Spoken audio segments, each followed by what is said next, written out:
Zen developed out of the work of Kumarajiva. Came into China, as I said, 400 or a little before.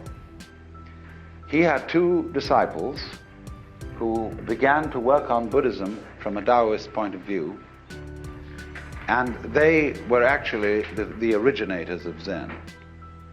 Then apparently about shortly before 500, as the dates now check out, another Indian came to China whose name was Bodhidharma. And Bodhidharma was the person who touched off Zen as a specific movement. Bodhidharma had a pupil by the name of Eka, Huike in Chinese. Eka is Japanese pronunciation, like Zen is the Japanese pronunciation of the Chinese Chan. And the story is that when Eka came to Bodhidharma, Bodhidharma refused to accept him as a student. All Zen masters do this. They reject you. And this stimulates you, you see, to come back stronger.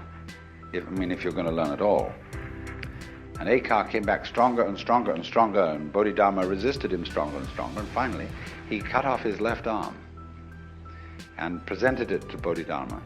He said, look, here's my left arm given to you as a token that nothing in the world matters to me except to find out what you're all about.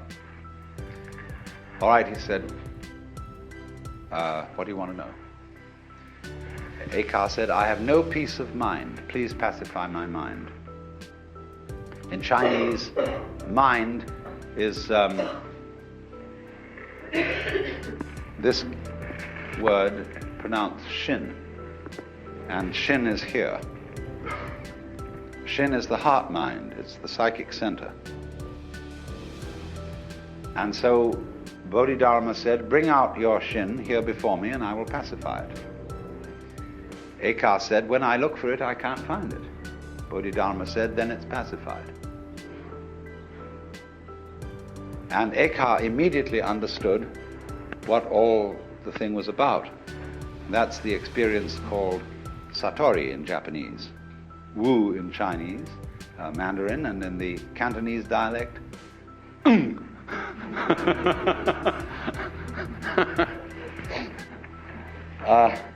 it's just what we call in our modern psychological jargon the aha phenomenon.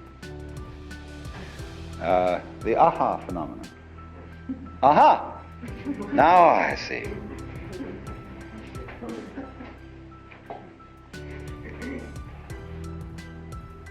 Well, now, what was all this? This Zen,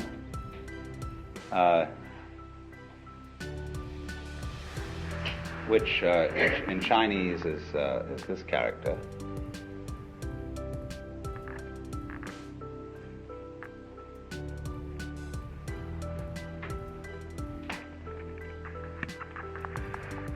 Is a translation of the Sanskrit word jhana,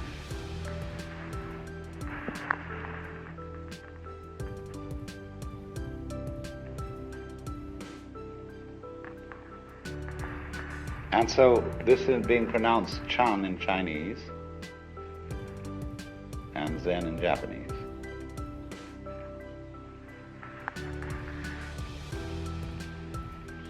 Is unfortunately untranslatable in English. It designates a certain state of consciousness that is sometimes called meditation, but that won't do it all. Contemplation isn't really the point. The Chinese have a different word for contemplation. And sometimes one-pointedness of mind. I would prefer to translate this word with the notion of total presence of mind. When we say a person is crazy, we often say they're not all there.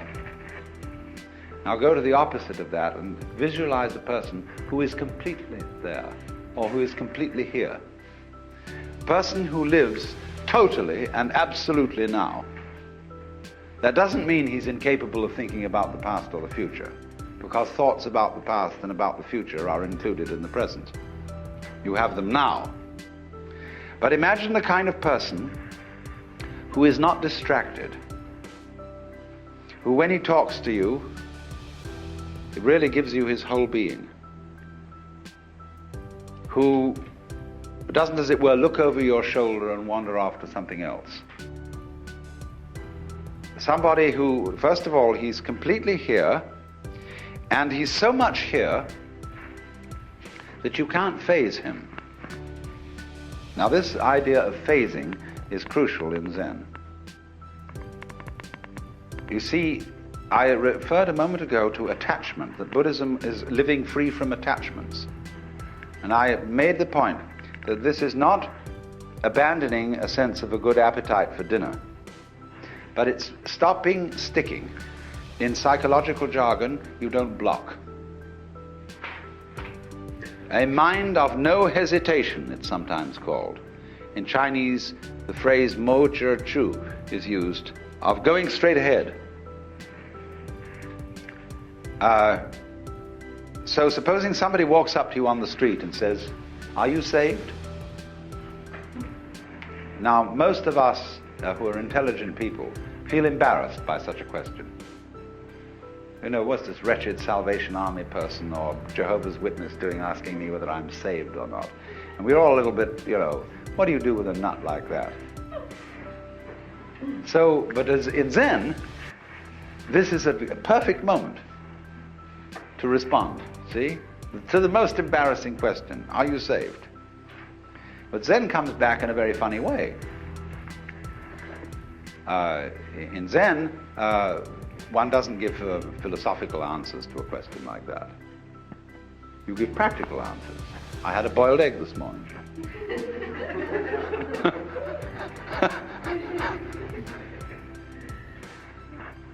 Because whenever you are asked about matters sacred, theoretical and philosophical, you answer in terms of things earthy and practical. But then on the other hand, when you are asked about things earthy and practical, you answer in terms of things religious and philosophical. Is dinner ready? You know? Who's asking this question? Who are you? So, this is then the flavor of Zen, is, you know, Bodhidharma is supposed to have meditated so long that his legs fell off. And he's usually drawn this way, something like this anyway.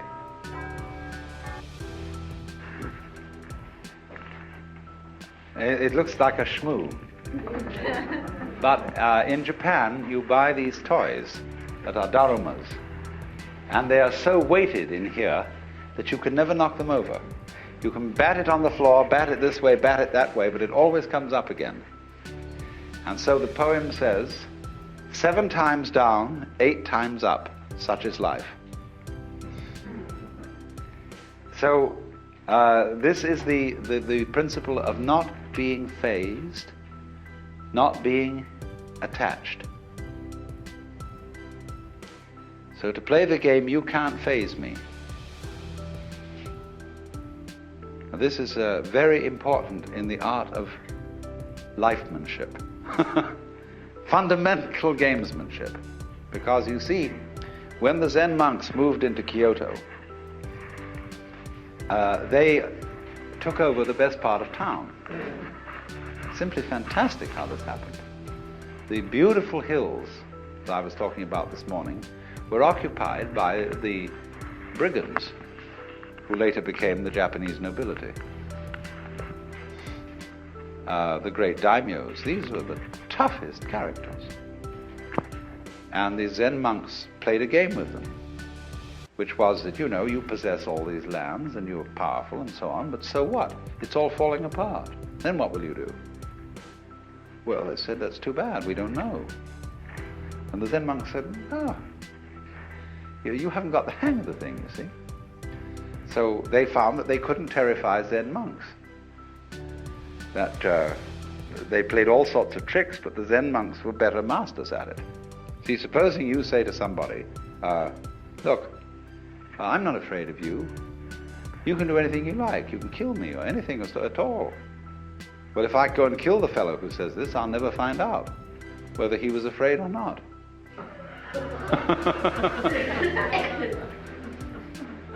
So they outfaced these people and said, we have a secret, you see, that you don't have. And we'll teach your servitors to be great warriors, because they'll learn this secret too and they won't be afraid of anything. And this is what they did. And so the daimyos, the noblemen, built great monasteries for these Zen masters and monks on their best land. The finest artists of Japan made gold leaf screens for almost every room in the place. And although nobody owns anything individually, the community owns it collectively with the protection of the daimyos. And they had a tremendous scene going. Now, to us that sounds extremely weird, even immoral. You don't expect religious people to do things like that. No, I know you don't. If the religious people are self-righteous and have no humor. But these people didn't go around pretending that they were specially good. They didn't dupe themselves. They were people who understood what human nature is. That in every one of us there is an element of irreducible rascality. In Jewish theology, this is called the Yetzer Hara.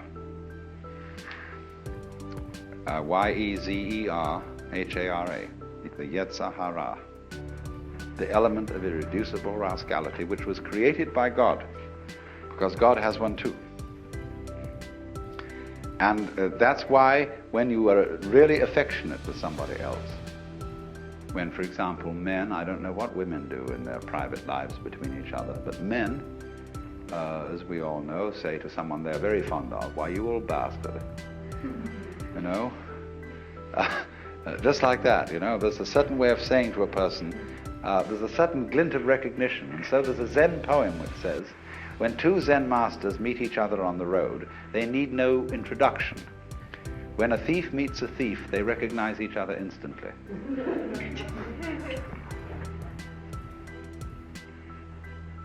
And this goes back, you see, again into the heart of Chinese philosophy. That human nature is considered to be basically good. And even the rascally elements of it are good. They are the sort of salt in the human stew.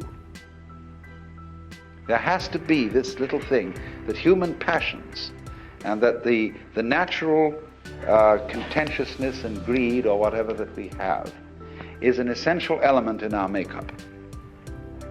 And that when people lose sight of that, they go mad.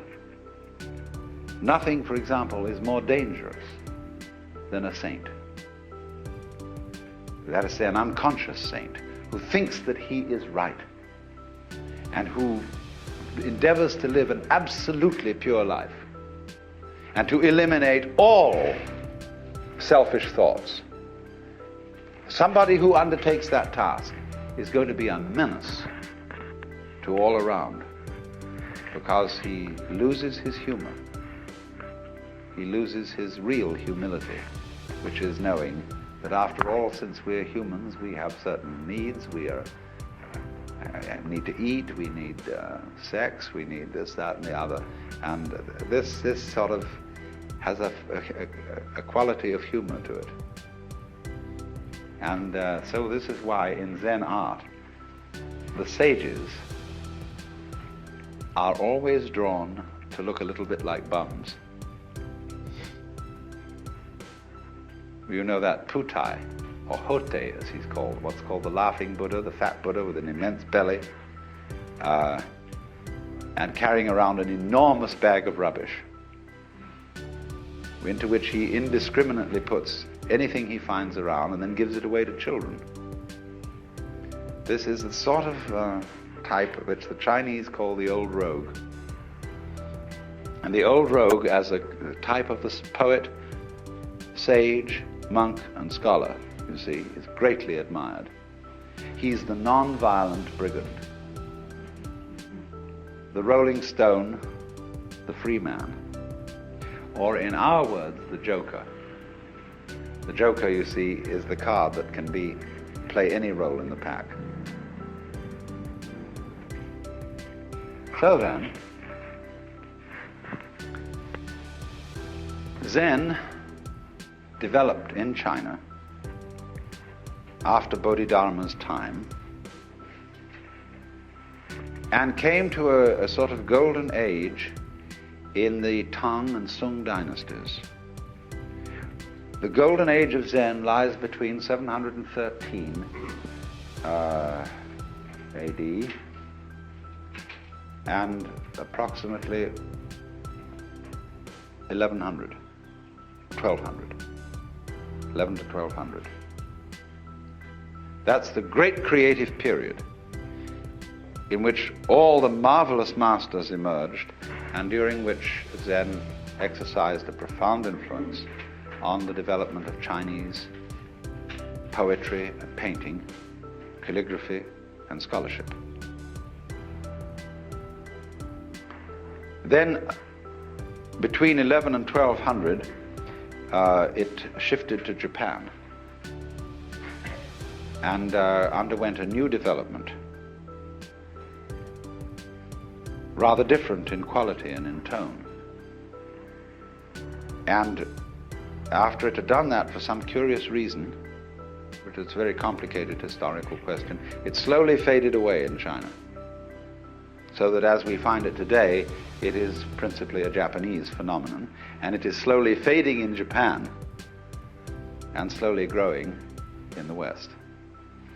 It's a very funny thing.